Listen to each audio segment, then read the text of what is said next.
think should be more transparent and upfront. Yeah, not cool. Travel, shop online, or go out. Expect surprise fees and dodgy excuses. It's a processing fee, and I'm not sure why it's there. We're paying a lot of money for things that we have no idea what we're paying for. Politicians promise action. We're cracking down on junk fees. We're tackling junk fees. I'm also getting rid of junk fees. But can consumers fight back?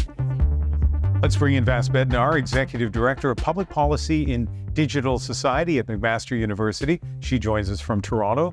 And Chuck Bell is Program Director of Consumer Reports. He is in New York. I'm going to ask each of you this question. Vas, I'm going to start with you. How would you define junk fees?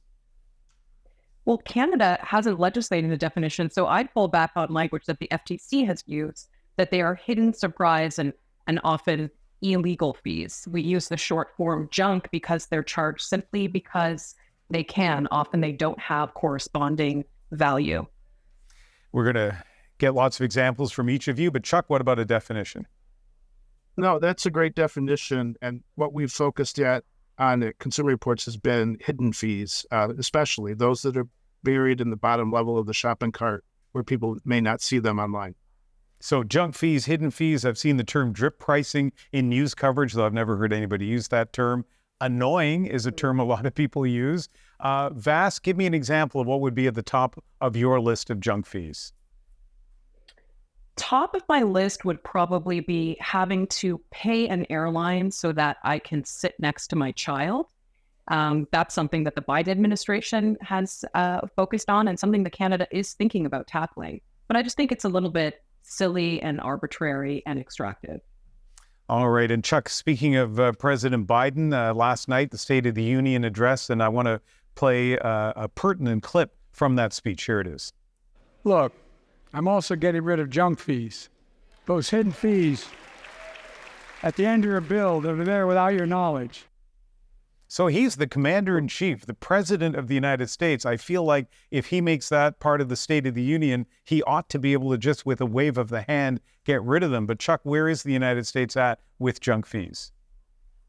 I think it's great that President Biden has this high level of ambition. The challenge is you're trying to turn around a battleship because there's many companies and industries all throughout the economy that are very devoted to charging additional fees. The airlines have sort of led this process. They have people they hire called ancillary revenue consultants to come up with new fees, such as a fee just to pick out your seat on the airplane.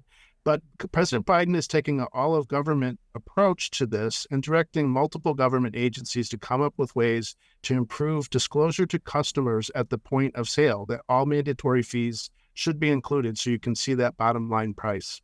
Yeah, and just to give people a bit of context, because they've seen it in lots of different sectors, what we're talking about here is, you see one fee, whether it's in an ad or online at the top of the list. By the time you get to checkout or you hand your credit card to somebody, all of a sudden these other fees appear, resort fees or, seat selection, whatever it is, and it often comes as a surprise. Chuck, what's at the top of your list here in terms of which ones bug you the most? Well, I don't like the airline ones, but the ticket fees for live entertainment, such as sports and concerts, that is sort of the classic example of drip pricing because typically the sellers do not give you the full price when you first pick out your seat, and they add lots of fees while you're on the way to the online checkout. So I think the internet has made our lives better in many different ways, but in this case, it's made it a lot easier to hide the price and spring it on the consumer at the last minute. And so that example is being copied by lots of other types of sellers. Yeah, the last time I bought tickets, I think it was to a comedy show. I had a convenience fee because apparently they were doing me a convenience by me ordering it online. Also a facility fee. I kind of thought that was included in the ticket price, but apparently not because there was an additional $2 or $3. Vas, you talked about seat selection there, Vas. Any other fees that you would like to bring attention to? Well, the Competition Tribunal here in Canada just finished listening to a case related to Cineplex. So you mentioned a convenience fee, right? For maintaining digital infrastructure, we often see this term. And the Competition Tribunal said, hey, you're not advertising upfront clearly enough that when you book a ticket online, it costs an additional $1.50. So I want to go back to two words very quickly. We're using junk and we're using drip. They're both like catchy and 4 letters, but they're not always perfect substitutes. So in 2022, Canada made drip pricing illegal. You have to advertise the full price up front.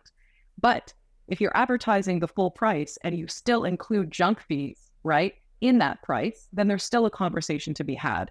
The biggest conversation, and I want to pick up on Chuck's word because I love it, battleship, is that this is kind of a battleship of business behavior that exploits consumer trust. Because I think no matter what the fee is, when we see that it's there tends to be an assumption that it's reasonable, that there's a reason it's there, that it's being vetted. But through work that Chuck's doing and others, mostly led in the US, we're starting to see that sometimes these are just totally phony and made up.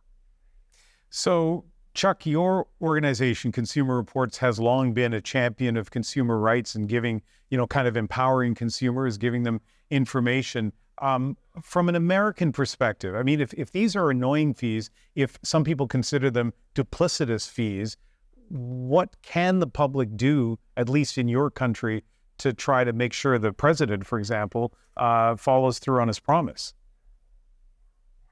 Well, when we surveyed our readers at Consumer Reports, we found that a lot of readers are actually fighting back against fees, sometimes demanding that the merchants remove them. But that's hard to do at a systemic level. I think if the consciousness grows among the public that, synthetic or made-up fees shouldn't be charged at all, then they will demand that regulators and legislators do something to fix this. For our telecommunications system, we have many fees that are just completely synthetic, that are invented. The names are invented. They sound like they're required by government, such as broadband deregulation, administration fee. And it's just a fee that's imposed by the company because they think it sounds good and that they can get money for it. Wow, I have not seen a fee like that in Canada. Vass, last word to you. What advice do you have to people who are watching who are upset with this? Is there anything they can do? There's tons that people can do. I mean, here in Ontario, we made it illegal back in 2016 for childcare centers to charge a fee just to be on their wait list. That was viewed, I think, as a form of a junk fee.